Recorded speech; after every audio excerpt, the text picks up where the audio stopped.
বিড়ালের বাচ্চাটি তার মালকিন থেকে হারিয়ে যায়। সে বরফের মধ্যে পড়ে থাকে। পাশ দিয়ে একটা খরগোশ যাওয়ার সময় তাকে দেখে এবং তাকে তুলে বুকে জড়িয়ে ধরে। খরগোশটি বিড়ালকে বাসায় নিয়ে যায় এবং অনেক যত্ন করে। বিড়ালের খাবারের জন্য খরগোশ মাছ ধরে এবং সেই মাছ আগুনে ফ্রাই করে মাছ ভাজা হলে খরগোশটি বিড়ালের কাছে মাছটা নিয়ে যায় এবং বিড়াল সেই মাছটি খায়। দুজন রাতে একসাথে ঘুমায়। দুজনের মধ্যে একটা বন্ধুত্ব গড়ে ওঠে। একদিন বিড়ালটিকে তার মালকিন দেখে ফেলে এবং তাকে পেয়ে সে অনেক খুশি হয় এবং নিয়ে যায়।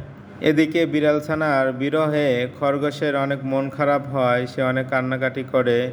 এভাবেই খরগোশের দিন কাটছিল। কিন্তু হঠাৎ খরগোশের বাসায় বিড়ালটি আবার চলে আসে। বিড়ালটিকে দেখে খরগোশ অনেক খুশি হয় এবং সাথে সাথে বুকে জড়িয়ে ধরে এবং দুজন একসাথে অনেক আনন্দ করে।